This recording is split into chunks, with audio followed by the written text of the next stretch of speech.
Interesting. Are you recording? Yes. Excellent. So am I. So it doesn't really Then let's do a podcast. Hey! It was MJ's turn. I like it.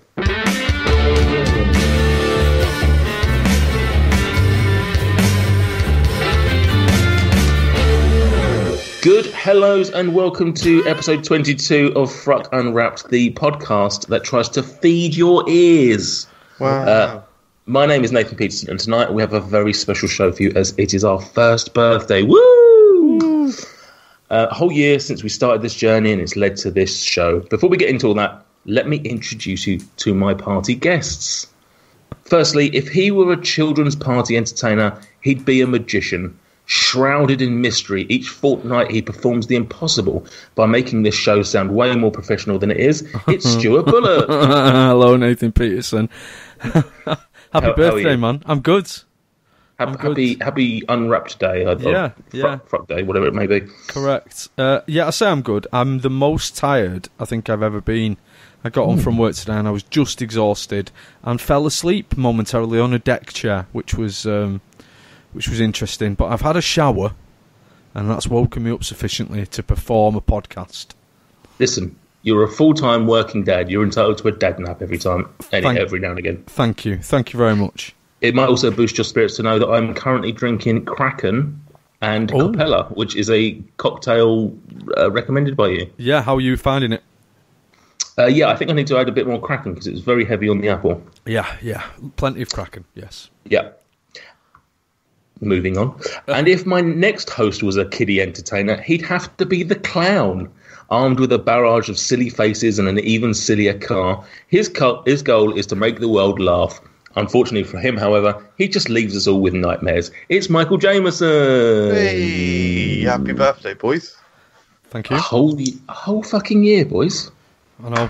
Absolute madness. Yeah.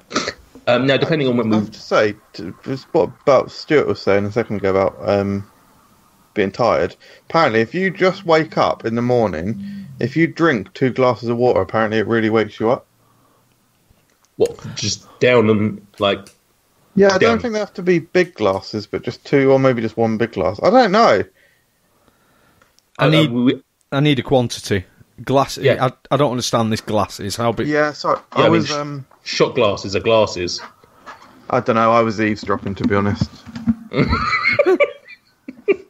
Fair enough. Who are you eavesdropping? Who was throwing out this wild information?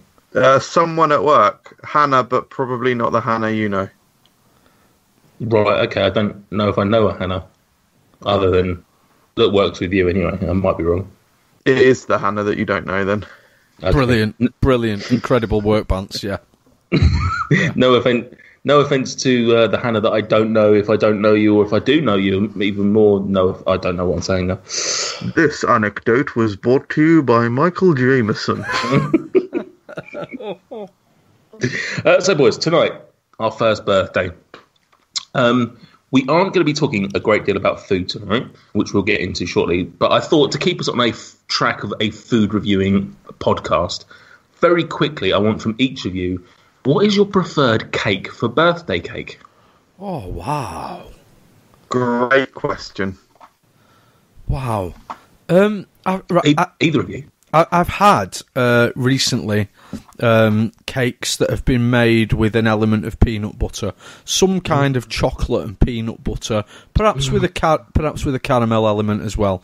That would be if I have to go for something very, very basic, chocolate rather than a vanilla sponge. But if it can be more indulgent, add some peanut butter and preferably caramel as well. Yes. Michael? What would be your birthday cake of choice? I actually bought Morrison's whole nut peanut butter today. All right. Have you tried it? Yeah. No, not yet. I'm saving it. I bought crumpets as well, didn't I? Oh. Okay, I mean, neither of these things are cakes. But they bring me on to my next point. You'd actually be surprised how incredibly relevant your question was. Not only is this the anniversary show of FRUK Unwrapped, but I believe your question was What's your favourite cake? Birthday? Yes. Yeah. I do have a favourite. It's the Thorntons Toffee cake. Yeah. What is this? Is this when you guys burst through the door and you got one for me? Oh my god! Come in, guys. It's yeah. Last thing we need in this heat is some more open flames. To be honest, very hot. Yeah, absolutely fantastic product. Beautiful toffee and caramel flavour. The sponge is moist and crucially toffee flavoured. And why I say it's doubly relevant, not only to the subject at hand, it was only this week that we've got a stock update for you. Ooh! Oh, bloody hell. News. Unprecedented news flash update. Correct. Tesco now stock this cake. Wow. So you'll be buying it on the regs? Yeah, well, it's become much more readily available, I can tell you that much. You're going to have one every week, aren't you? I'm not sure if I want some outside of my birthday period. It's a bit of a special thing, isn't it? Correct. Absolutely. Too much of a good thing. That's it. What about you, Nathan? I'm with you, Stuart. In fact, that's what I've got written down. In particular, my lovely wife, a few years ago, baked me a very special cake, and it was 2 layers of chocolate sponge, which I'm not normally a fan of, although I do like it when it comes with a different flavouring, and not just a chocolate cream. Anyway, this came with a buttercream, a peanut butter buttercream centre, and then also a layer of it on top, and then Reese's cups all around the outside, and it was fucking delicious. It was huge, moist, tasty. Just the best. There's probably a photo kicking around somewhere, and I would like to have that more than just the once that she's made it for me. If she's listening. But yeah, that would probably be if I'm going ready made though. If it's something bought from a shop, probably a carrot cake of some sort of description. I like a carrot cake. Yeah. Do you like a carrot cake? Costco carrot cakes, fantastic.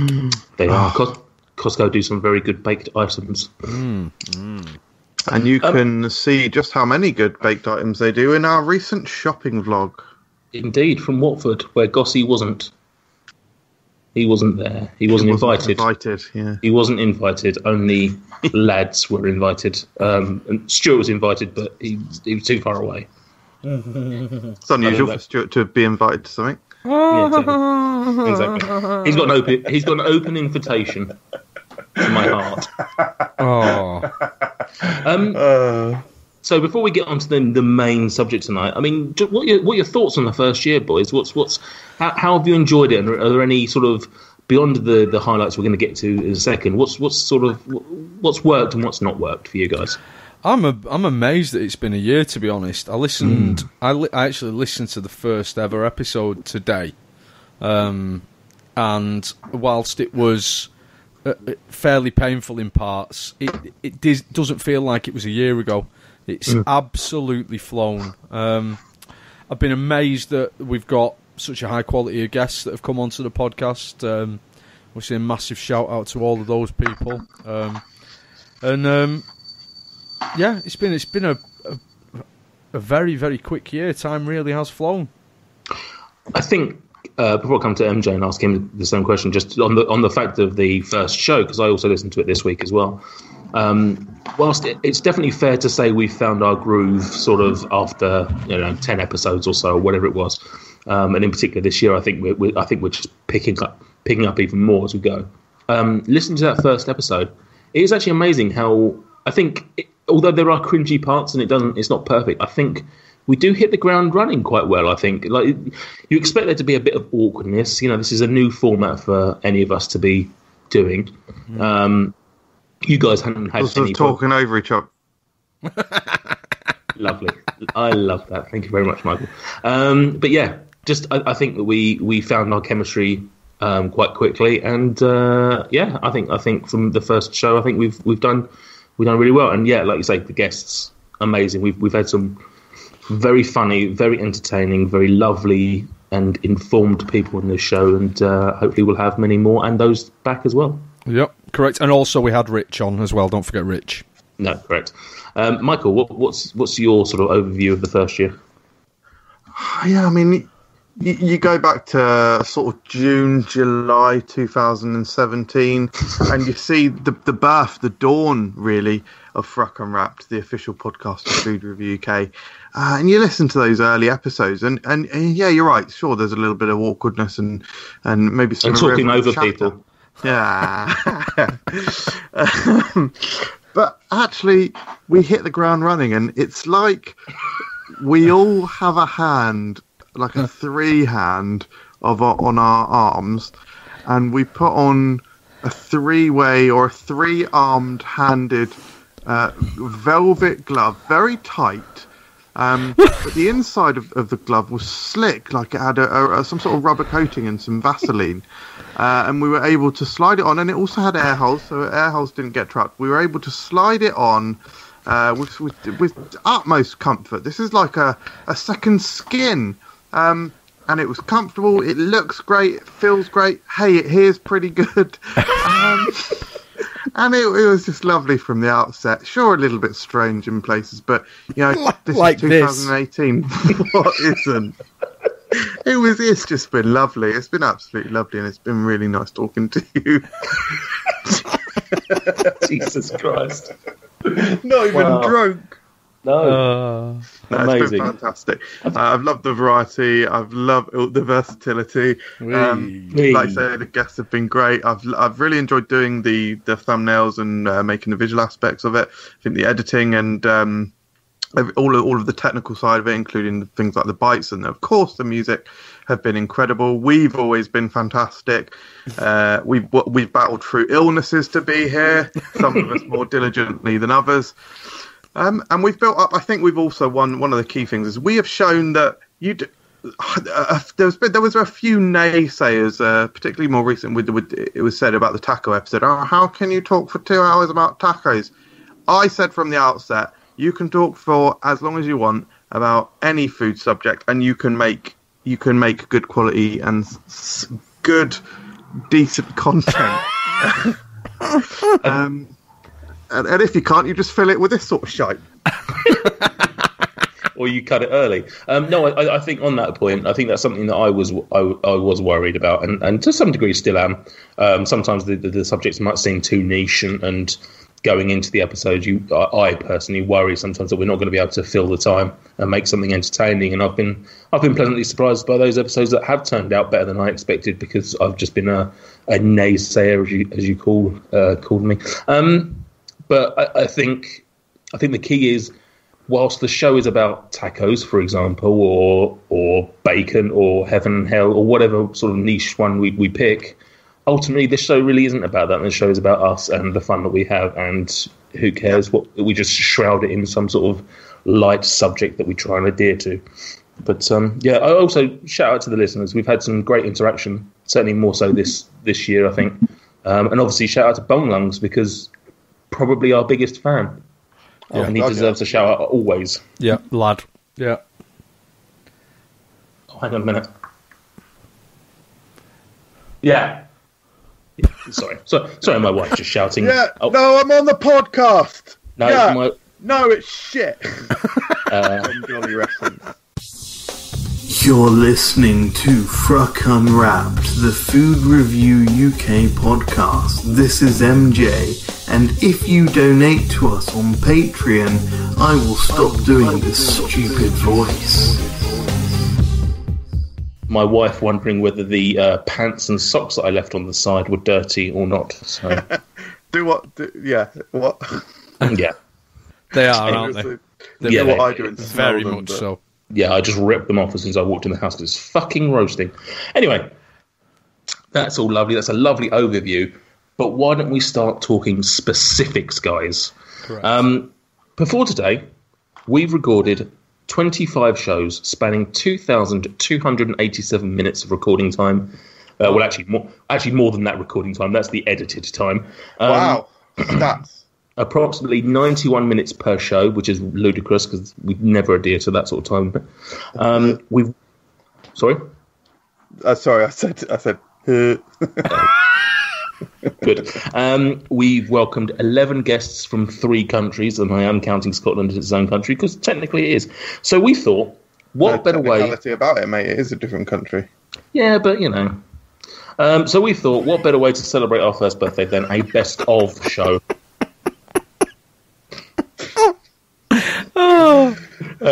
Each of us has picked out 3 of our favourite memories for you to either remember fondly. Correct. Sorry, I feel like I'm trying to ruin this. I don't know what's wrong with me. It wouldn't be a show if you weren't basically making chaos, mate. We've all fit into our roles very nicely here. Those rules being, me and Stuart want to make a good podcast. You want to derail us.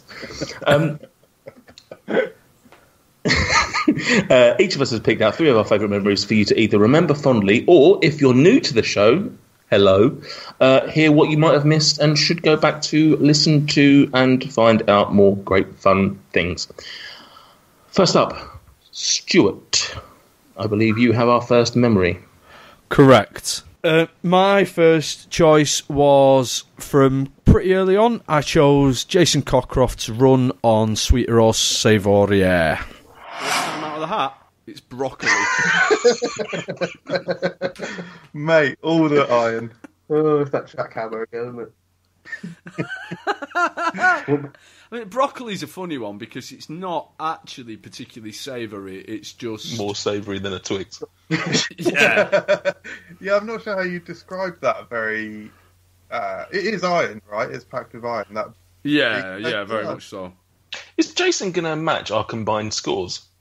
He might do. Fucking hell, yeah. Yeah, probably. I've not even no idea what he's on at the moment. I'm not I can't. I'm not going to get I invited can't even back, count am that high. You'll have to come back on to beat your own fucking score.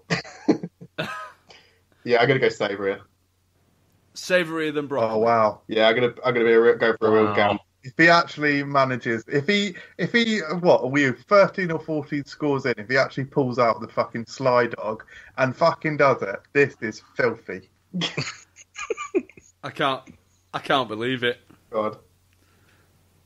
It's a chocolate digestive in your face, Jason Cockcroft. I'm out. 4. You can't stop the 6. I got cocky there, didn't I? Slightly. You did. Unlucky for some, certainly unlucky for me. Jason Cockcroft scored 13. Oh, excellent. That's an immense score. Yeah, that's nuts. That is impressive. Yeah. Well done. That's going to be out for a while, I think. Yeah. What did David Goss say there? What did he? 3. Okay. Okay. 3 then. So Jason is officially 10 better than David Goss. I'm not going to argue. It's maths. Can't. Yeah, true. You can't argue maths. That is true. You cannot. Not wrong in it. There we go. Well done, Jason. Yeah, well done, mate. Yeah. I am not a sore loser. I will hand over my crown to you until such time that we find a new champion who can step up. It's worth noting that Stuart does have control of editing. So there's a good chance that it might end up at a completely different score by the time the show airs. Sweeter. Correct. Sorry, did you just reenact it? Yeah, I did a bit, yeah. I was very aware that when I was editing all these little clips that compared to some of them, this was very much #NCV, no comedic value, but I wanted to include it because I was very I am quite proud of the whole concept of Sweeter or Savoury and how well it's worked, and I chose Jason's run on it just as being the pinnacle of achievement. He did incredibly well. I don't think anyone will ever score anything like it again, and I loved it working really, really well. Yeah, I agree. You know, it's not necessarily filled with comedy, but why does it have to? This is a best of show. This isn't a funniest moments show. Exactly. It's a great tally. What did he get to in the end? Was it 13, I believe? Yes. Yeah, I would be stunned if we ever beat that. And what's interesting at the time, I thought that would. I'm not going to say that would be the going rate, but I don't think I expected at the time that would be a particularly high score. He was 5th to do the game after us and Gossi, I believe. Yeah. You held the record with 6, 7, something I think like it was that. 7, yeah. Yeah.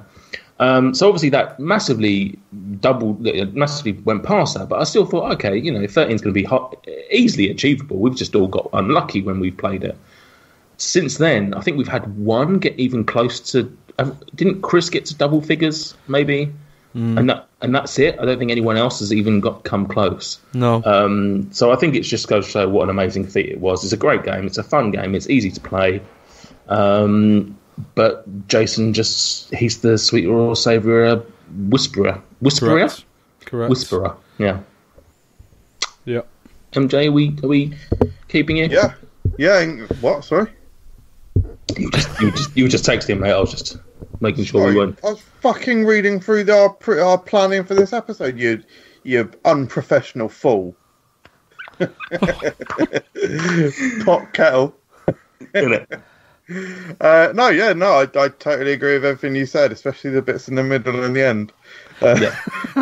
No, I genuinely do agree. I think it because it was so early on, it was like, oh yeah, like obviously it was like I've done amazingly well, but I think now that we played it 10 or so times since, that puts into perspective how ridiculously impressive it is. Well, sort of impressive / obviously there is an element of luck. But yeah, just an incredible streak. Will it ever be beaten? If you're listening and you're going to come on the show, maybe that's your big aim. Come on here and smash the record. One of the is one of the Patreon tiers not that you get to be on the podcast, right? Yeah. We're waiting for somebody to give us all that cash to come on. Yeah. You only have to do it as a 1 month thing, guys. Yeah, give us all your money 1 month. Then just cancel it. Well, don't, but. Okay.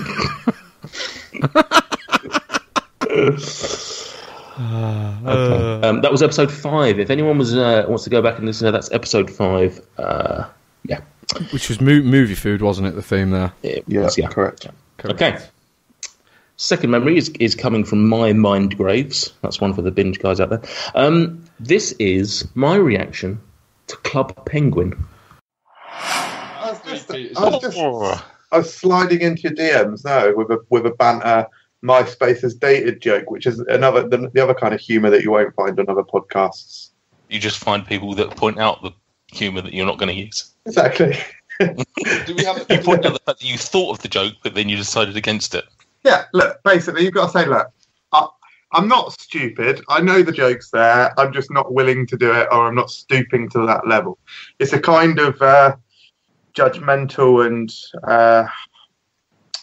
look down upon. I will make the joke ironically by not making the joke.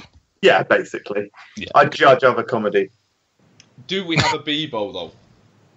We don't have a Bebo. Isn't Bebo for kids? Yeah, a sexual predator. Jesus fuck. Yeah. What about that penguin chat? Do we have that? Penguin chat? What? Are you talking about Disney Club Penguin? Yeah, Club Penguin. Jesus. Just get your penguins to talk to our penguins and we'll make something happen. Definitely should not be talking about Club Penguin. Fucking killed me. That's awful. Right, I think on that note we should probably say goodbye. Jesus Christ. I think we've killed Nathan. So why did I pick that? Ultimately, just a bit of self-indulgence of me laughing. It's because it was the first show, and I think we'd had a good show. It was right at the end of that first episode, and I don't know. It was probably for me anyway the funniest moment from that show. It was so out of left field, and I think it was the first time. Well, it was the first indication to me that I thought, yeah, I think we've got something good here. Yeah. Since then, we've not held back on any offensive humour. Nope. I think it's fair to say we've not held back on that. And whilst it wasn't necessarily the most offensive joke, I think there are implications in suggesting that we might have a social media on a child's website. And it's not often that I'm caught completely off guard and I just cannot react other than laughter. I was dead in that moment. I couldn't do anything, and that's what tickled me. So that's my first favourite memory. Yeah, when I was listening back to it today, that first episode, when we were talking about it, that was the bit where it just was, everything was very, very natural. None of us were trying. We were just having a laugh, and I think it really comes across. And it was very funny, and most importantly, it was me being funny. So obviously that is the most important thing. So yeah, true. I thought of it as being me self-indulgent, that I picked a post about me, but ultimately it's you. Yeah, correct. Ultimately it is me. I mean, you could follow most sentences with the words ultimately it's Stuart, but and what's he doing? I think either he's got a ghost or Claire's just tried to enter the room. Well, it would be there's a ghost, but the ghosts aren't real. So it was the draft. It was the wind, often mistaken for ghosts. Also a ghost. No, absolutely not what I'm saying. If you can see online what I think of whether ghosts exist. There's a video for that. Yeah, I'm going to make that a catchphrase, by the way, guys. Excellent. Can't wait for that. I don't know whether to say there's a video for that, or MJ's got a video for that, because I've usually got a video for it. Yeah. I bloody love an outdated reference. So Club Penguin, absolute banger. Yeah, everything about it just was lovely. Third memory, MJ, yours. It's got to be lesser a memory and more a continuing occurrence. Ooh. It's the Sweeter or Savoury theme tune and the St. Peter or Saviour theme tune. Roll VT. It's time to play a game. Let's play a game. It's called Sweeter or Savoury. We pull the name of a foodstuff out of a hat. You tell us what you think about that. Will the next foodstuff be sweeter or savoury? Will it be sugary or covered in salt? It's just no way to know. But you must predict. Will the next foodstuff be sweeter or savoury?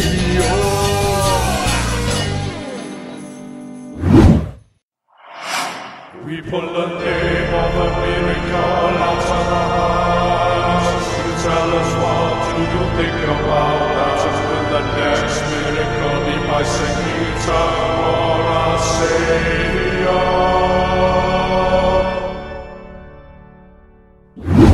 I mean, they're just absolutely glorious, aren't they? Can I just explain something? That when we were choosing these, I had to clarify which theme tune Michael Jameson meant, because he chose SOS theme. So I did, when I was editing the package, I edited both of them, and then Michael Jameson was being really odd and either didn't understand or was pretending he didn't understand what was going on, and we've ended up putting both of the theme tunes into the show, where I'm not sure what he intended originally, but I think they feed off of each other. I mean, for those who don't realise, Stuart is really one of the most musically gifted people of our generation, and no, you could laugh, but no, I'm not joking. You listen to these theme tunes. I mean, the Sweeter or Savoury theme tune is absolutely fantastic. It is very, very catchy, as all good theme tunes should be. When it comes on, you want to sing along. I don't even want fuck singing along. I want to sing it before. I want to sing it after. It is glorious, and the St. Peter or Saviour was just the perfect parody of it, and it was just completely over the top, and it just absolutely worked. And the fact that much effort went in for one. Oh, I say for one show. Honestly, I want to play it every year. At Easter. Every year. Actually, Easter, Christmas, any sort of God one, any of the God ones. And one final note: you will get to hear more of Stuart's musical prowess. Hopefully later this year, when the KFC rap is finally released. Yeah. It has taken me a while to write it, but it's because I want to get it right. I did about 23% at the weekend, so I've nearly finished off the second verse, and I'm very happy with it. Excellent. Good. I'm looking forward to it, because it's for those of us in the inner circle. It's been a long time coming. I mean, it must have been at least this time last year that the request first went out for the music? I don't think it's quite this long. You actually sent the music across towards the beginning of the year, didn't you? Yeah, but I spent a long time. Yeah, like dithering about with it. Yeah, well, genius can take time to Correct. Yeah. come. I mean, that as well. My just very brief views on the music is, I mean, to echo Mr. Michael Jameson there, we've got some really, really great songs and musical interludes in this show. Sweet or Saviour is by far the most catchy. I don't know if it's just because I've heard it more often than the other ones, but it is just ingrained in me, and I will sing it at work, even when I'm not listening to the podcast. It's just perfect as a little jingle. St. Peter or Saviour, though, I'd forgotten how good it was until I listened to it again this week. It's phenomenal as a piece of music. And like MJ said, for the amount of work that you put into this little ditty for essentially one show, is criminal, and I think it should be played more, just randomly for no reason whatsoever. To be fair, I'd back that. I wouldn't mind having it as the intro every now and again, just for the bounce. But anyway, memory number 4, Mr. Stuart Bullock. Correct. I have gone for this clip is representative of an event, and the event was the drunkenness of Michael Jameson on 4 Loko. Gossie, what is he drinking? Right, honestly, because I think he is getting quite pissed now. We're drinking 4 Loko. Oh, fucking God. And I strictly said to MJ, I said, rule number 1, we do not tell the guys that we're drinking alcoholic beverages until they fully believe that you are drinking an alcoholic beverage. And at that point, only at that point where they realise or have suspicions that you're under the influence of alcohol, may you then tell them. Yeah. So, Are you drinking alcohol, Nathan Peterson? No, I'm not. I'm a fucking professional. Good man. Oh, sorry, it's professional to do that somehow. Brilliant. Chicken Livers commented, "Hi NJ and Claire and Nate, but no stew. STEW. Who's Chicken Liver? It's you, isn't it? Are you Chicken Livers? Have you just commented without me noticing? Because my hand's actually been in shot. Because 1, that's very funny, and 2, they're a great contributor to the show. Yeah, Chicken Livers is. Even his profile picture, just this little dog. It's amazing, yeah. A little Jack Russell. Yeah, I think it is this dog typing it. Oh, MJ's so drunk, and I love it. The thing that I loved about this was that over the course of, the first hour of recording, I had massive suspicions that MJ was drinking booze, but for some reason was keeping it quiet, and was so incredibly pleased when it came out, and then even more so that he appeared to be absolutely hammered. Like, for a man that does not drink, why you would suddenly start just smashing back cans of, like, 9%. How strong is it? Strong. Yeah, the gold stuff is it gold stuff 14, or is that the normal stuff? 12, maybe? Let's Google it. I mean, that's the very much the top end of a beer that I would finish a night on. I've never had 4 Loko. I can't imagine it's very nice, but 12%. Yeah, that's so strong. Well, I will actually explain. The reason being, I don't drink often because I am not like I think you guys have mentioned, and a lot of people are. I mean, the majority of people are like this. So they will say, I don't drink to get drunk. I drink because I enjoy the taste or whatever. Generally speaking, I don't enjoy the taste of alcohol. I don't like that burn of the throat and everything that's associated with it. So I literally do drink to get drunk. And if there is a quickest way to get drunk that doesn't repulse me, which would be things like 4 Loko, although 4 Loko is strong. Some do taste stronger than the other, but that's 4 Loko is probably my limit. But you don't have to get through much before you're like, oh yeah, I don't care now, I'm fucked. Otherwise, it will be like JD and Coke and whatnot. But yeah, I drink to get drunk, and that 4 Loko is a very good tool in that. It is also absolutely relevant to mention. I'd better find their name, actually, to be fair, because I can't remember it. But a viewer has emailed me this week, and they are sending me off a can of 4 Loko Gold, which is the stronger one.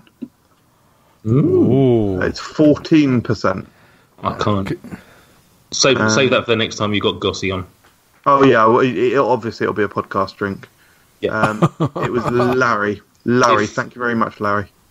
If the Food Review UK YouTube channel is unofficially sponsored by KA Drinks, I think that the podcast should be unofficially sponsored by 4 Loko. Correct. Yep.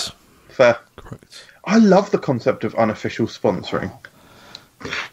Just on a tangent, Stuart may be aware of this because I'm not sure if it's any of the episodes that he used to listen to of the Dan Harmon podcast.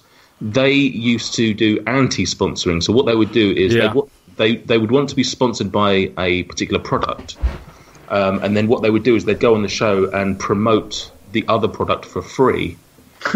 In the hope that the other product would come back to them and say, no, we don't want you. So I think the ones they were doing was they wanted to be sponsored by Nike, so they kept talking about Adidas, or vice versa. So they were hoping that Nike would then come and say, no, talk about us and we'll pay you money.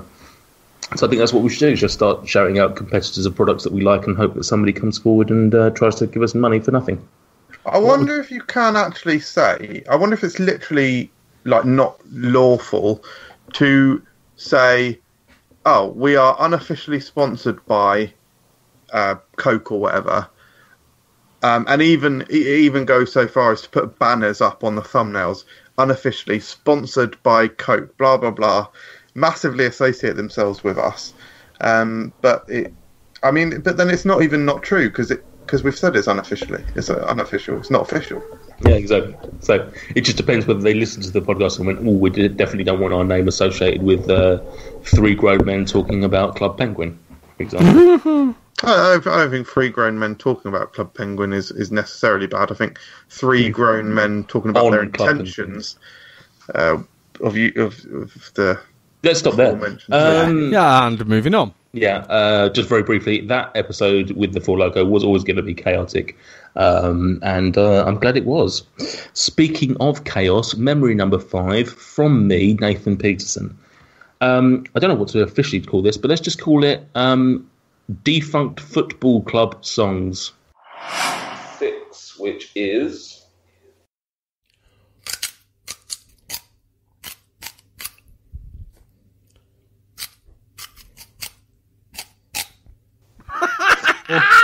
MJ. Very distinctive. Very distinct. It's the sultry tones of the Lopham Street United Methodists Football Club and their song, which paid tribute to one of their little young supporters who sadly passed away. It's Oh, little Tempton, you came to every match until you died by falling down the old mine shaft, and we sing for you tonight. Sam?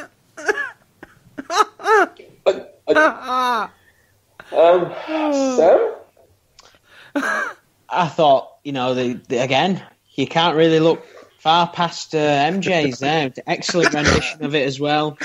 It was taking me back to the terraces, welling up. As we all know, every club's got a chant about a dying boy. Well, dead. Or dead, yeah. No, sometimes dying, sometimes dead. Different songs for different needs. Like I said very early on in this podcast, the 3 of us have all sort of fit into our roles, and I think it's fair to say that Michael Jameson's role is of somebody who is very creative, very imaginative, not always funneled in the right direction, but on this occasion we were playing a lovely game of Nate's sound bites, and I was trying to obviously get people to guess the songs, and Michael Jameson's not biggest of football fans. He is this last couple of weeks. He's got well into the World Cup, but it's fair to say his football knowledge is still relatively limited, and so his knowledge of football songs in particular would be even more difficult. How he treated this is just beautiful, by just subverting the game, finding a list of football clubs that no longer exist, which in itself was great because I just thought he was making up teams. I didn't even realise that they were actually real teams that had gone under.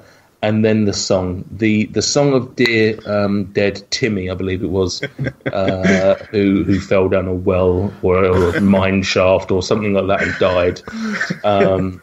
It's just amazing as a song. I mean, and that's not the only one. There's one or two other songs in there that are just absolute classics, but that was probably the best of the bunch. Yeah, correct. Michael Jameson will often kind of dig himself a little comedy grave. And just have to stop, apologise. He'll even say, I don't know where I'm going with this. And then every now and again, he will just hit on an idea and riff on it, and it will be genuinely hilarious. And that, I mean, I didn't even realise what he was doing, to be honest, until kind of towards the end of it. But it was absolutely glorious. And the fact that what I loved even more was that on that episode, Sam Roscoe was the guest, and Sam's never encountered MJ before, but he just completely went along with it as well. His reaction to what MJ was doing was brilliant. He was just perfect. Perfect for it. Yeah, deadpan straight now. Yeah. There's often the expression about the cherry on the cake, and I think MJ is the cherry on this podcast cake, but it is a cherry that is laced with LSD. Oh, I love that. I do you know what? I think I might put that on when I eventually do write my volumes of autobiographies. I planned out quite many volumes, much like encyclopedias where they come in sort of the A, the B, the C. This will be sort of a similar sort of thing. I think I might have to put that as a quote on one of them. MJ is a cherry laced with LSD. There you go. That's love. Thank you. Poetic. You're sweet, but you're also a hallucinogen. Yeah, dangerous in anything but a very small quantity. Perfect. It's the perfect way of describing you. Any thoughts on that event? Have you got any insights that you want to offer on your comedic gold? Yeah, it all just fell into place. Like Stuart sort of inferred, I'd basically throw a lot of shit at the wall and see what sticks. And sometimes stuff does stick. And that was a particularly chunky and sticky portion of fecal matter, because that stuck and, in fact, has dried on the wall. Flies won't even go near it. It's too strong smelling, even for flies. And now it is encapsulated on the wall. It's got a lot of texture. It's rock solid. You won't be able to break it off now. It is encapsulated in all our memories. And yeah, it did just worked. And it just came fluidly. And it was great. Little Timmy. But rest in peace, frankly. Lovely. Hashtags, retweets, likes, comments, follows. This isn't any ordinary social media. This is Food Review UK social media. Come find us at facebook.com/Food Review UK, on Twitter at Food Review UK, and on Instagram at FRUKgram. Oh, and don't forget the main channel, Food Review UK on YouTube. Guys, shall we just leave the memories just for a moment and just have a break from them and play a very quick game, a quick fire game of Quivia? Yes. Which I've entitled Relivia. Q-U-I-V-I-A. Yeah, it's Quivia time, so play some Quivia. Q-U-I-V-I-A. Yeah, it's Quivia time, so play some Quivia. It's like a cross between some trivia and a quiz and a such extends a portmanteau of those two aforementioned words. Q-U-I-V-I-A. Yeah, it's Quivia time, so play some Quivia. Q-U-I-V-I-A. Yeah, it's Quivia time, so play some Quivia. Wow! Q-U-I-V-I-A. Let's Yes,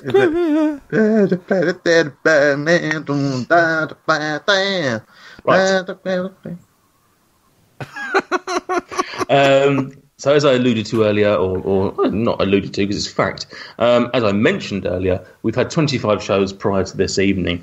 I just want to know how well you know them, and how well, in particular, you know the order of those shows. Oh, fuck. Oh, To no make it- looking at the thumbnails. No looking at thumbnails, no looking at iTunes or anything like that. But to make it extra hard, we're doing it in reverse, lads. Oh, fuck. So I'm going to give you the first one because there's 25. That's an odd number. We've got 2 of you. So the first one, and obviously the easiest one, tacos. I want you, literally, I want this to be quick fire. I don't want you pissing about and thinking about it. I want it, bang. I want answers quickly, and you're going to get a yes or a no. Ready? I'm going to start with Stuart. Stuart, episode 24. It was snacking. Okay. MJ. Oh, fuck. The guest was... No, quickly. Guest. There was no guest. Snacking. Cocktails. No. Stuart.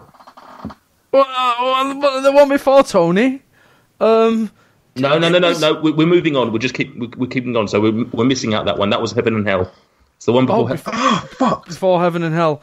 It was booze. No, MJ. It was appetizers 4. MJ. Jesus Christ! Appetizers included. Fuck. Cocktails. Wrong. Stuart. That was breakfast. Stuart. Booze. Correct. Before booze. MJ.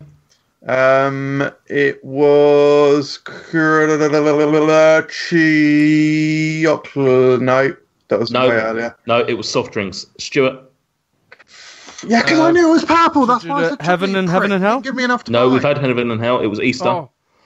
Before Easter, Stuart. MJ. Before Easter, that was yellow, which means it was Amazing. Quickly.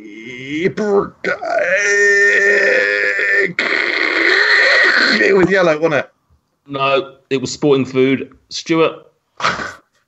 David Goss, street food. Correct. Oh, fuck. MJ. Actually, that was a similar colour to street food. So it was red, and it was red or black, and it was... Quicker than this. Quickly. Answer. I'm gonna move on. Chili. Fire. Literally never done any of those. It was Death Row Meals. Stuart, prior to that. Appetizers 3. Appetizers 3, correct. Yes. Prior to Appetizers 3, MJ.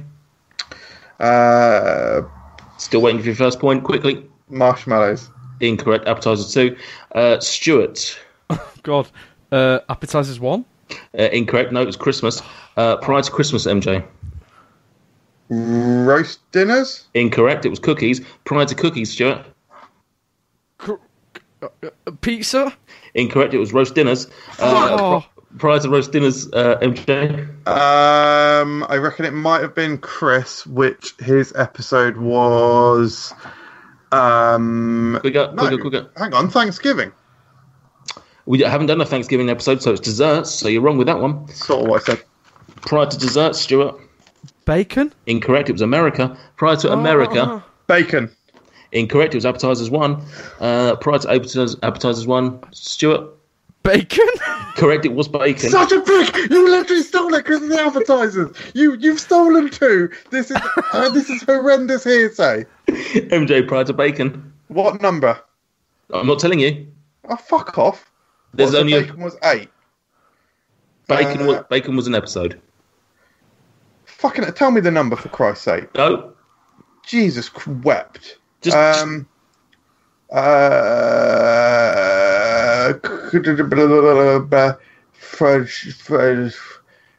bacon, sausage. I don't know. 5. Sausages. No, but I'm adding that one to the list. It was movie food. Are you kidding me? I thought that was the next one. You piece of shit. Before movie The only food. reason I didn't say it is because I didn't want fucking him to nick it.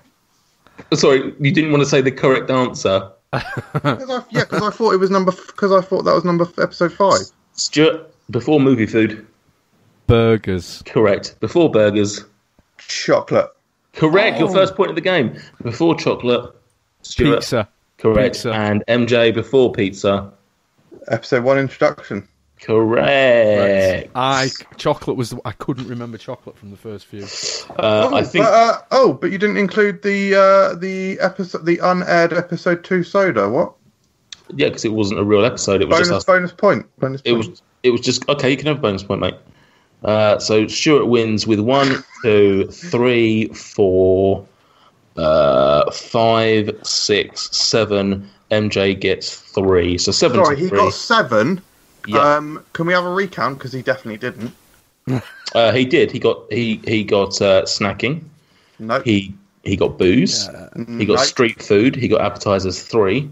Yeah. No. He got bacon. He got bacon. He got burgers. And pizza. No. Yeah. No. And you got chocolate and intro and sympathy point for soap. Right. Well, the listeners have just heard it that Stuart went first, so he had the most recent one, which is the easiest. And you'll also hear the way it stacked up meant that I got the oldest one, which again is the hardest. Not the hardest at all. Probably the easiest. You got what was the first episode we did? Episode 1. Yeah. Sorry, I called it introduction. What would you have called it? Episode 1. Yeah, so that would have been wrong. Oh, all right then. Well, it wasn't my question. Okay, was it? so knock a point off Stuart and 1 off for him going first, and I get 2 more. Okay, so Stuart wins with 6 to 5. No, it would be 5 each, wouldn't it? You said knock 1 off Stuart and give to you 2. Pretty sure I said. Wow, I've been somehow attacked. There you go. You're being attacked. I'm the one who's being attacked. Let's call it a draw. That is. Can I just say that was farcical? Sorry, how so? It was just completely farcical in nature. Weren't told the numbers. We weren't told to prepare. Didn't revise. Sorry, how often do I give you the questions in advance of Quivia? Huh? Yeah, correct. In order to grow the Food Review UK podcast, we'd like to ask all our listeners and subscribers to drop us a review on their chosen podcast application. With your help, we could grow the podcast to such an extent that we had no need for the Food Review UK YouTube channel and its owner, Michael Jameson. There is a little favour that we'd like to ask of you. Just head on over to iTunes and leave us a positive review. 1,000 5-star reviews and MJ dies! Hurrah! Anyway, speaking of farcical game outcomes, let's get back to the best of. MJ, please. Well, I think it's probably the biggest controversy and the biggest, certainly the biggest fissure that has erupted between the Food Review UK presenters network sort of ever. It's the Great Airwaves versus Maryland debacle. Debacle. Richard Milford, it's the second time out of the Northern Flat Cap, it's Airwaves Menthol. Which is sweeter than chips, correct? Yeah.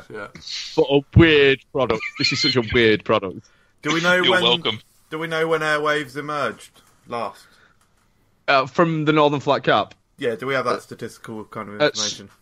At some point since June. Okay. I don't know. I'd say It's like when we started the podcast. Yeah.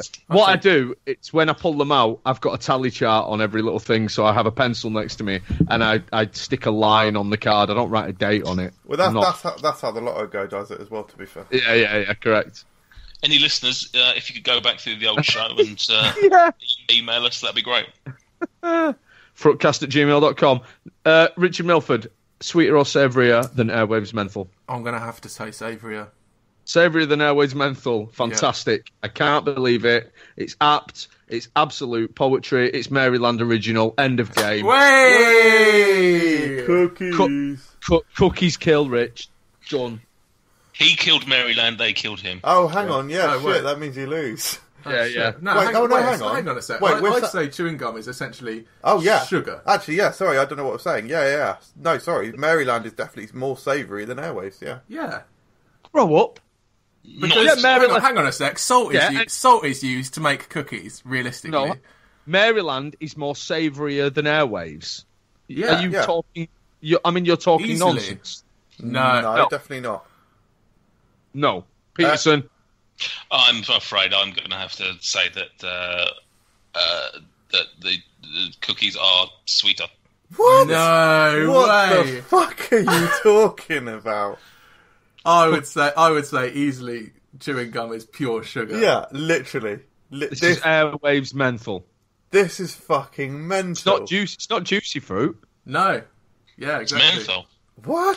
What is happening? So when you hear people say, like, oh, chewing gum's bad for your teeth, it's not because of the salt in it. People don't brush their teeth with cookies. It's sugar-free, you jebend. Oh, you didn't say sugar-free. Oh, I can't sugar-free. It's got xylitol. It's not sugary. I swear you can get sugar-free chewing gum and non-sugar-free chewing gum. Yeah, but Airwaves menthol is sugar-free. Oh, well. It wasn't chewing gum. It was specifically Airwaves menthol. Well, xylitol has a similar sweetness as regular sugar. All right, Google. What does Maryland have in it? Does that not have any sugar in it whatsoever? All the sugar.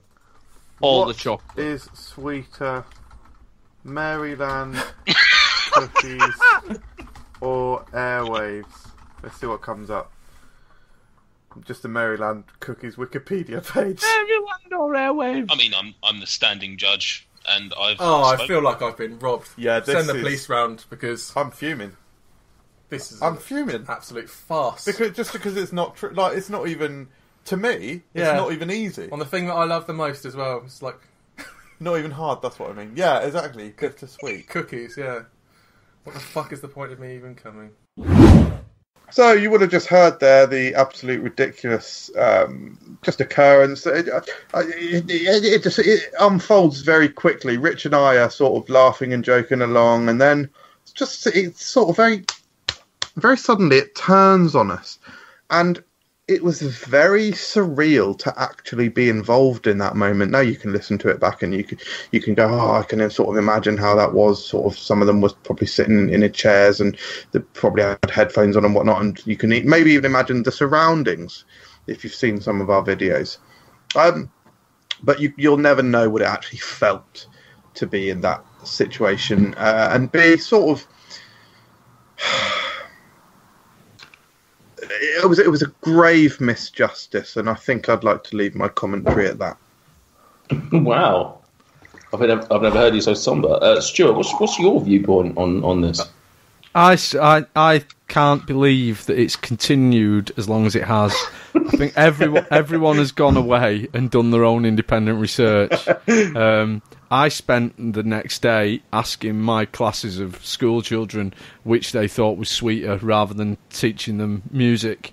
And it was every vote was surprisingly close, but it was always that the Maryland was sweeter.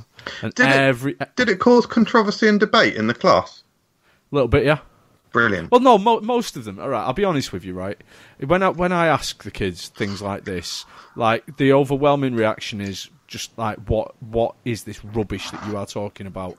They just don't understand why this would even be a conversation. Did you make them listen to the podcast to sort of get some context? Nope. That's a shame. I was there. I'm party to it. I think that it is interesting how it's just not gone away. I mean, we are. If I remember correctly, that episode was around October time. Was it a bit later? Where was Cookies? That was. Oh no, that was quite late actually. That must have been November because it was prior to Christmas. Yeah, it's weird how long it's dragged on. It never dies. It's constantly referenced within our WhatsApp group and on various FRUK videos. And but I love it. I genuinely love it because it's it's a moment of infamy that this podcast will probably never live down. Absolutely not. And the only people that ultimately care are probably us four that were there. Yeah. I don't think anybody else gives a shit about it, and they're probably bored of hearing about it. But at the same time, it fascinates the fuck out of me. Quick question to you, MJ. What's a bigger scandal? The Airwaves debacle or Major Charles Ingram on Who Wants to Be a Millionaire? I would have to. I'd have to defer you to my previous.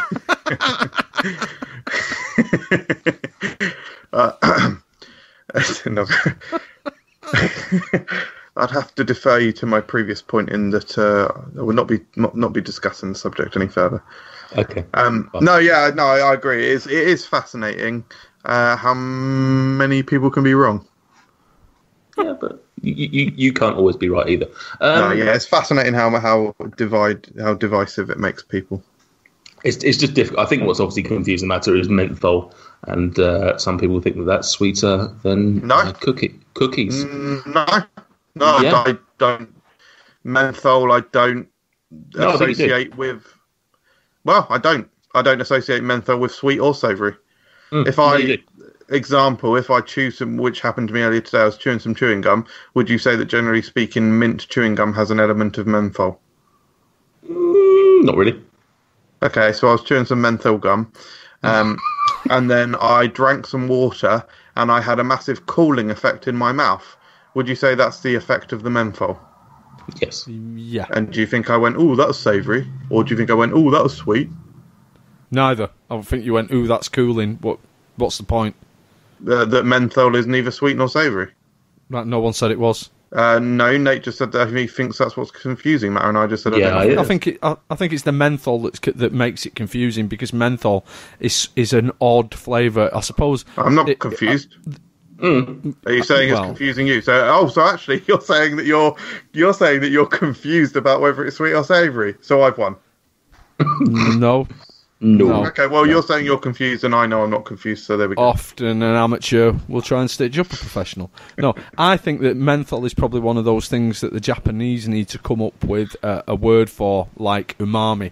Menthol should be its own thing. Yeah. What we were talking about are the other properties of the cookie and the gum, and which one has a sweeter or savourier flavour. It's nothing to do with the menthol can confuse that, because it has an effect on the taste buds that is neither sweet nor savoury, but does have perhaps it confuses the taste buds and confuses your tiny little lizard brain. No, we'll just have to agree to disagree, because it doesn't confuse me. So.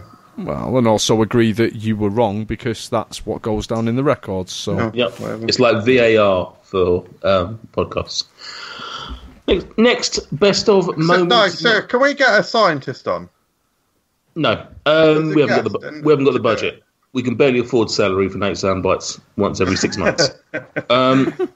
Next, best of moments, Stuart Bullock.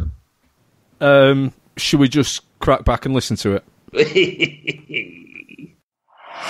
Quotes. First one. You can taste the bubbles are very tiny. Can you? I don't know if you can taste size. I know what he's trying to say, but beautiful. Calls it incredibly refreshing. Stuart, would you call Radler incredibly refreshing? What's your view? You're a beer man. What's your view on a Radler? I'm sure it serves its purpose. I'd rather not drink a beer than drink a Radler, to be honest. So I don't drink shandy. I don't like sweet. Okay. That kind of thing. You wouldn't say this is something you'll be getting to crack back with after a hard day's work? No, I would not.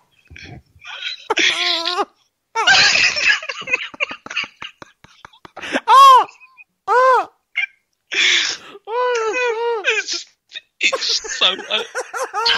I'm dead. Right, it's so un MJ. It's just I'm not gonna criticise the fish sniff thing. Everyone likes their own thing. Good for you, MJ. I've had a Radler. It's not bad, but to hear Michael Jameson use the phrase, I can't even say it.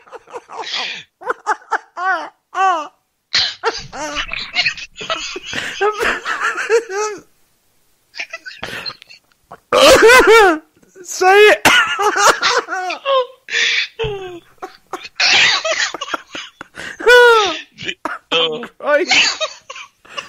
This is something I will be getting to crack back with.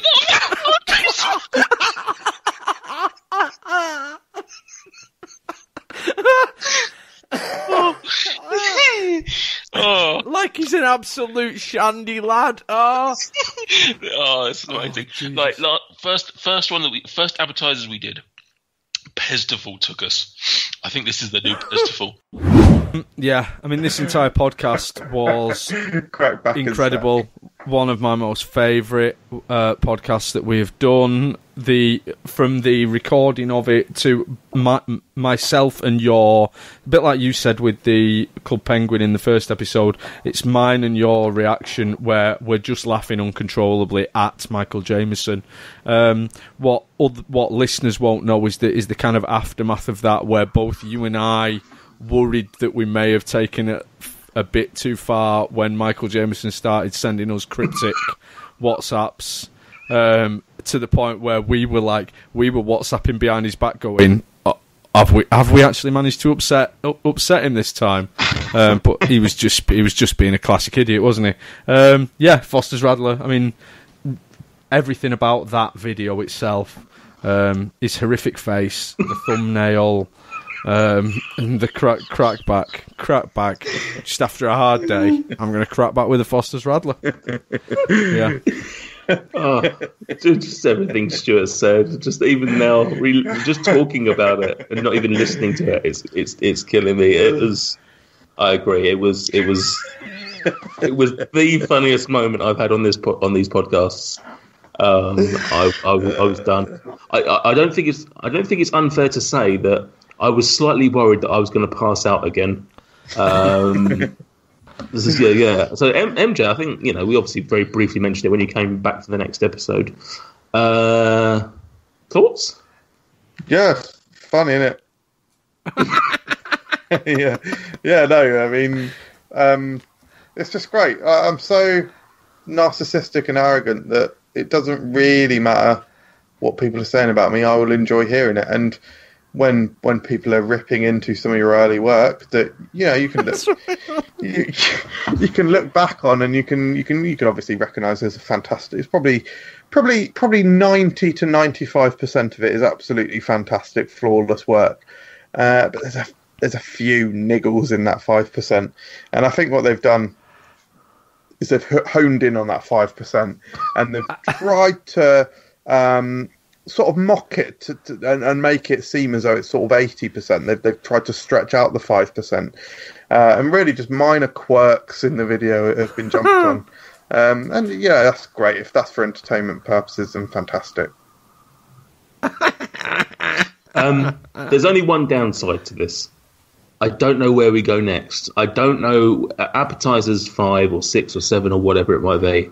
I don't know what videos we can review to top that.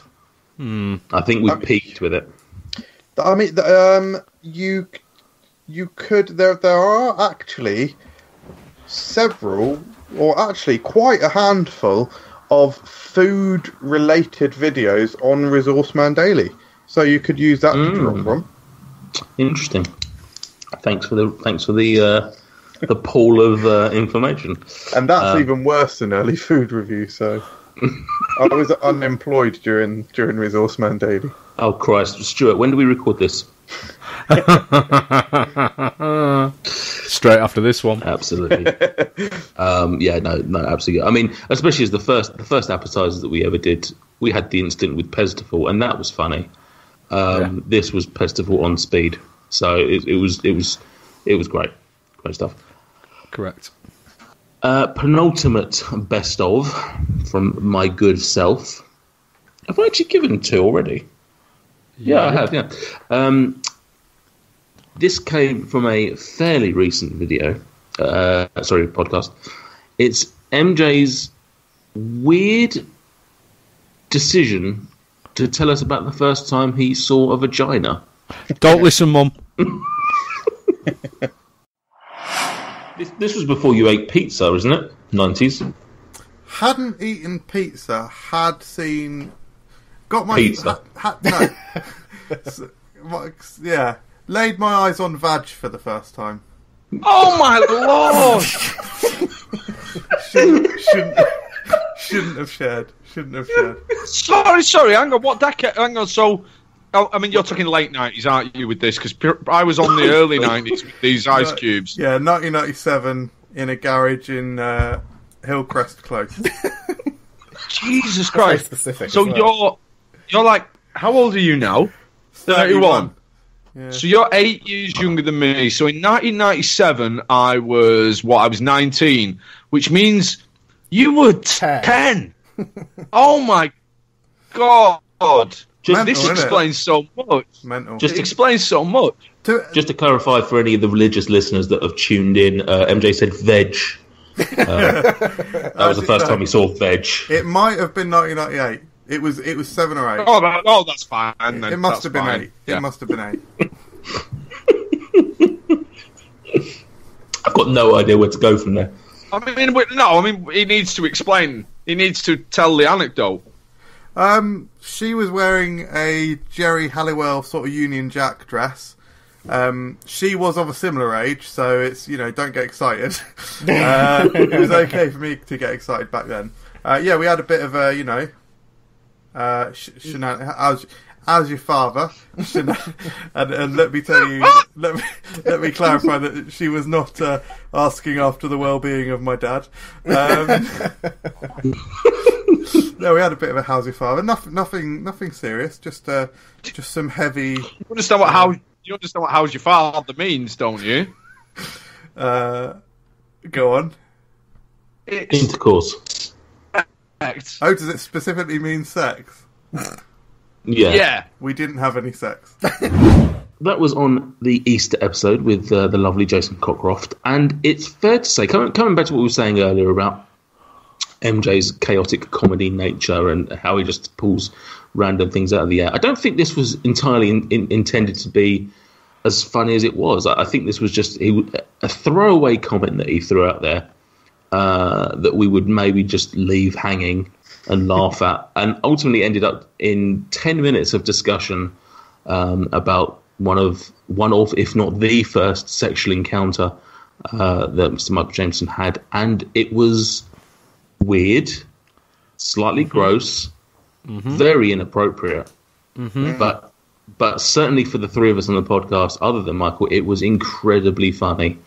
I don't even really know why it came up.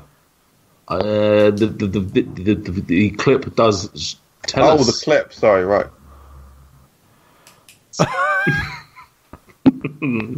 Not the clip.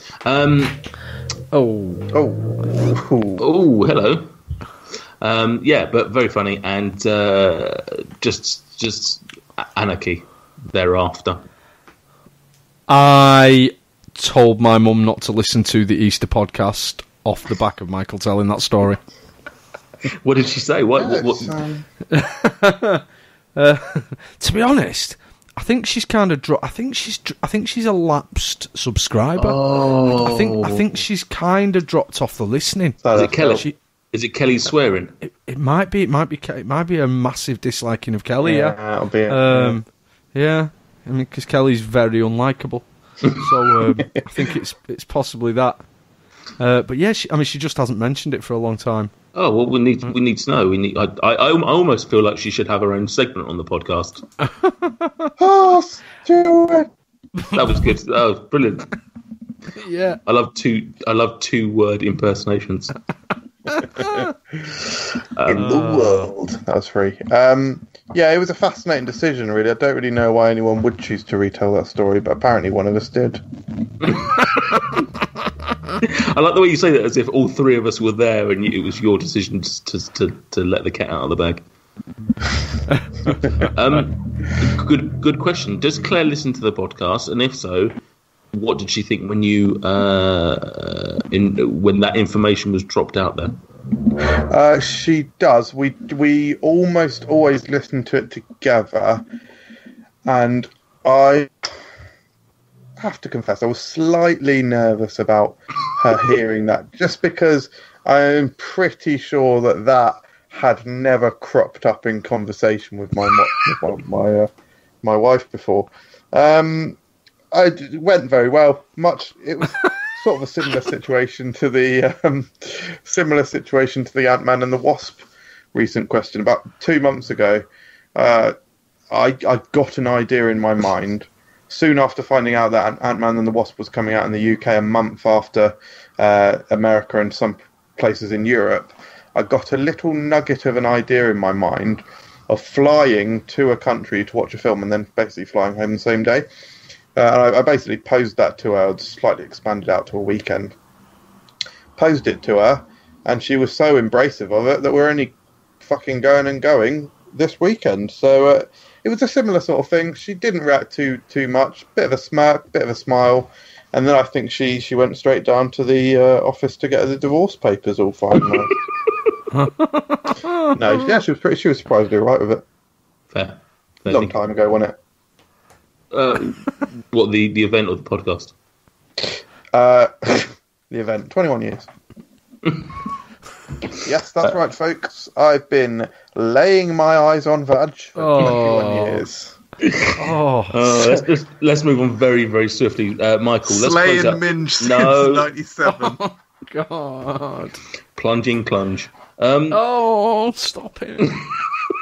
MJ, round us off. Give us the very last ever best of moment for this podcast ever. I think we just need to play the clip. I don't even want to say what it is because, yeah, here we go. Roll VT. And you prove it for 72 hours, so 24 hours in just on the side and 48 hours in the fridge. And the flavour is insane. It bubbles up. It's absolutely phenomenal. Tasted like restaurant quality, something like Pizza Express. Right, Nathan Peterson, tell us about the travesty that your wife calls a pizza. Well, I mean, that's a bit much, isn't it? I mean, there's no need to do a drive-by on my wife, for fuck's sake. So good, because he's dead. So we don't really make traditional pizzas in the Peterson household.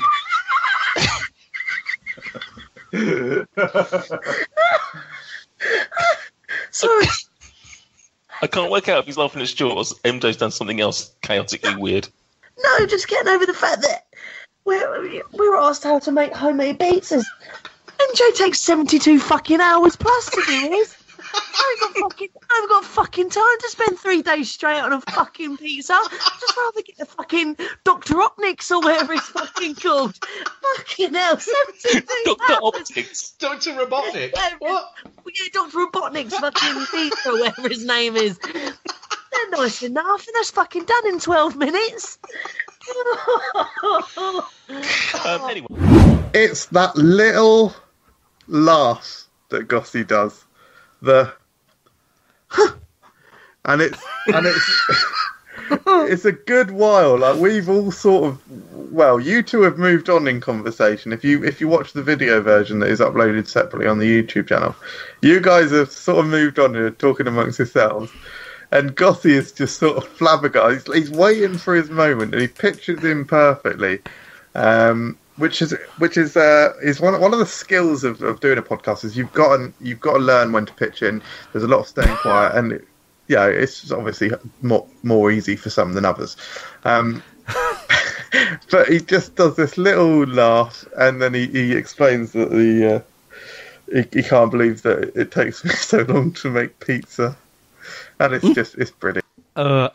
My favourite bit is when he does his famous his incredulous high pitched voice that he does in the FRUK Buddies videos when he falls out with Nate, and it's his inability to remember the name of Dr. Urtka pizzas and starts high pitched ranting about Dr. Otniks. Which is everything about it, which is nothing. It's not like he's actually good with his references and his pop culture stuff. He's pretty good. I don't know who Dr. Ognik is. It's weird that he just pulled out a completely random name. It's a lovely. It's like Dr. Robotnik, isn't it? Yeah, correct. But is his name Rob Otnik? As in Robert Ochnik? You know it's a Sonic reference, right? Yeah, no, I know, but he didn't say Dr. Robotnik. He said Dr. Otnik. So what I'm saying is, it's... I got it because Stuart says it in the clip. Correct. But yeah, no, lovely. I just like the delay because, like you say, if you watch the video version, you do see it. But listening to it, there's almost 72 hours before the comment being made and him actually starting like laughing and talking about it. Correct. At the time, I remember he was Gossie was corpsing and laughing, and I think we'd gone on to I was ripping Laura. I think I was ripping into Laura for the pita pizzas, and Gossie was still like 5 minutes ago, like just processing the 72-hour pizza, which I have to say I did. I said I was going to make, and I did make at Christmas, and it's fantastic. Yeah, it's good shit. Yeah, it's great. Have you made the pita pizzas though?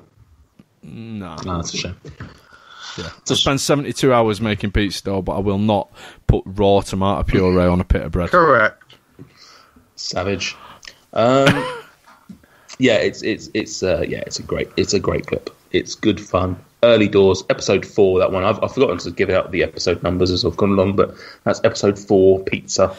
If you haven't guessed, that's it. That pretty much rounds out our best of. There's obviously lots and lots and lots of other great moments. Obviously, even though MJ couldn't remember any of them, we had to basically give him 2 of the 3. But that's for another day. But no, it's great shows, great memories, great best ofs. Let us know, email us, social media us, do whatever, post to us. Phone us, tell us your favourite best ever moments, and tell us which one of the ones that we've mentioned, whether they're any good. MJ, yeah. Have we got any social media comments? I mean, that sounded a lot like you've forgotten again. I will send you photographic evidence that it's not been forgotten, my friend. Do not worry. Fucking sounded like it. Everyone just quickly write it in, yeah. No, it's typed in your penis. Not typed in your penis, because that I don't know how that would work. At least you've not striked through it this time. No, correct. Hey, MJ. Hey, have we got any social media comments? We've got a few actually. I was convinced then. I was like, oh, okay, so they've been doing it on purpose. So John Hunt has said it's been a year already. Where the fuck did that go? Yeah, correct. Like we said at the front of the show, it's gone fast. Art Callie said favourite moment was finding out food connoisseur and Lego enthusiast Michael Jameson didn't try pizza until the age of 28. Don't know what that's about. That's obviously not true. There's some cross wires there. I certainly don't appreciate the accusation, I'll tell you that much. Bong Lungs have said the festival. MJ and Gossie pissed on the 4 Loko sauce. Stuart singing on the adverts, and can't forget about he's put Sweeter or Saviour. So I don't know if he like me is also appreciating both theme tunes. Who said that? Bong Lungs. Bong Lungs. Yeah, I think he loves both. NOF. Okay. Number 1 fan. Mm-hmm. NOF. Oh, yeah. Russian James has said, really enjoy the podcast. You upset Russian James today. Did I? Yeah, you made a comment against a troll on a YouTube video, and he thought you were answering him. Oh, I don't think that upset him. I don't think that upset him. Well, if I was him, I'd have been upset. Don't upset the Russians, mate. No. I wasn't even replying to what I said to the troll. I don't think it was a troll that even said it. What I said to the other person wasn't bad, so there's no... Stop trying to create feuds between me and the viewers, please. Yeah, it's not the viewers that he has feuds with. Oh, by the way, actually, if you're listening to this on the week of release, you can look forward to our next sort of dickhead expose. Jesus. The Perrier episode will be. I think it's coming on Saturday, about midday. So just before the football, sit down and listen to the Perrier expose. It's a video actually, so do watch it. Russian James said, "Really enjoy the podcast without MJ. No offense, mate." Obviously, impossible to take offence from that. when Nate and Stuart just roast him for 2 hours straight. Yeah, I think they're great. All I'll say is just keep stay tuned, yeah, because I'm sure they'll eventually get their comeuppance somehow. Wouldn't worry about it. Nope. Maverick Baking has said St. Peter or Saviour was incredible, as was the football songs bet. So I think what we're seeing is that a lot of the viewers and listeners' favourite moments are same as ours, really. Yeah. And Ollis Plintskill said, yeah, I think it's Ollis Plintskill, isn't it? I've been calling him Ollis Plintski. I think it's Ollis Plintskill. Or it could be an I. I enjoyed when MJ said... Ollis Plint, I think it is Ollis Plinsky. I enjoyed when MJ said he was going to be a one-time guest and was then crestfallen when he became a host. I think I was almost sort of forced out at the start. I sort of wanted to be permanent, but I seem to remember there being... You were supposedly supposed to be just a guest at first. Like you were like, I don't know if I can do every show. Oh, was it me that was... Yeah, I'm fairly certain this was originally intended to just be me and Stuart and others. Yeah, and I'm sure you were like, I'll see. I don't know if I can commit to a show every month or whatever it was gonna. Because that was the other thing I didn't realise or had forgotten was this was supposed to be once every month. This show, and then after the first show, we were so gagging to do it again. We doubled our efforts and did it. That's right. God, can you imagine if it was just you two? That would have been a fucking car crash, wouldn't it? A cake without an LSD-laced cherry is not a cake in my eyes. Certainly be a bitter and old one, I think. God! No, I love these guys. A question as well. What would you guys have done differently with the knowledge you have now? Nothing, mate. Fucking nothing. I think there might be a comment underneath that. Oh, is there a new entry? Yeah. Oh. But I think a guy called Tellyblast. Oh, yeah, sorry. I did see your reply, but I think, didn't you say something like, I haven't got it to hand, but didn't you say something like, the answer is in your question or something? Yeah, basically get rid of you, yeah. Oh, right, I didn't even get that. Brilliant. Yeah. That's what I was alluding to, yeah. Glad I just insulted you then. Yep, correct. He got it, though. That's the end of social media. Well done. Send us in your questions at food or whatever it is. And we'll sometimes remember to do it. Thank you very much, MJ. No, thank you for sorting it. No, you're welcome. No, you're welcome. Well done, boys. You guys are truly fantastic people. I'm very happy that I'm the not only the glue that holds us together, but also the glue that we can all mock together. I'm the glue that found us all and got us all entwined. Really, I am the life thread that runs throughout Food Review UK, and by extension, FRUK Unwrapped. It's been an absolutely incredible year. It's the first year of many, I'm sure.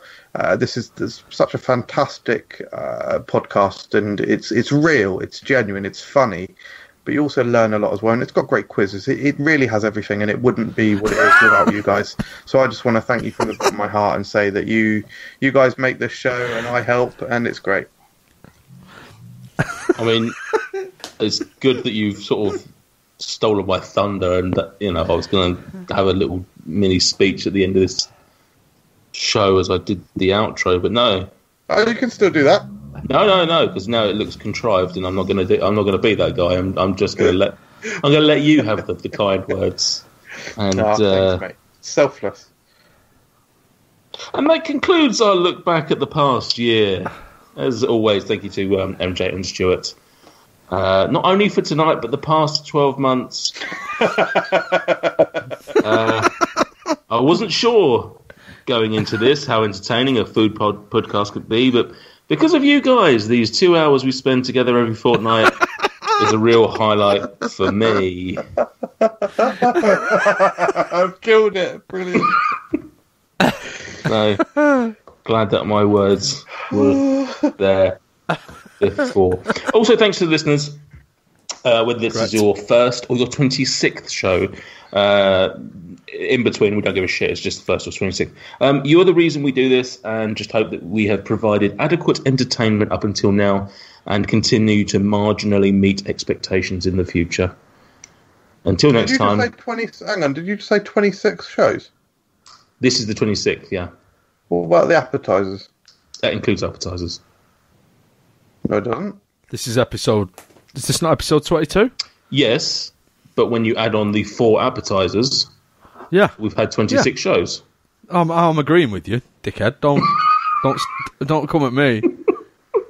Well, it was your use of a number that wasn't 26 that confused me. I was trying to explain it to Michael because he's an imbecile, isn't he? 22 plus 4 is what, Michael? No, it's. Hey, you know how we can't really end these shows professionally and they always devolve into some stupidity that usually is sourced from Michael Jameson? Oh, did you say 26? Yeah. Well, it's 27 because one of the... Oh, are you bringing soda? No, one of the appetizers is unnumbered. No, it's not. Award show. What? Appetizers number 3. Appetizer number 2, sorry. What are you... Michael, what are you trying to do? I think this is one of those events where that shit that he's thrown at the wall hasn't stuck. I don't think he's trying. I don't think he's trying to be funny. I guess I've got to come clean. I thought we were on later than that. I think he was trying to be serious and then realised that he was wrong and thought, I know, I'll probably just turn this into a joke. Not so much even that. Just a level of overconfidence to the bitter end. Then I realised, and then that's when I just became silent. I think I've ruined the end of the podcast in 2 ways. Not only did I tread over your final speech with all the care and due attention of a bull on acid, but now this is devolved into, frankly, an embarrassing segment for me. I'm sort of just arguing with you over some sort of menial number. Michael, I was wrong. Michael, are you going to apologise to the listeners? I'm sorry. I genuinely am. Are you going to apologise to the listeners now? I genuinely would say that I am sorry. So, whether this is your first or 26th show, and probably after all of this last 5 minutes, your last show, you're the reason we do this, and just hope that we have provided adequate entertainment up until now and continue to marginally meet expectations of the future. I'm saying it very quickly because I've already said it. I'm repeating myself. Goodbye. See you later. Goodbye. Bye. See you later. Goodbye.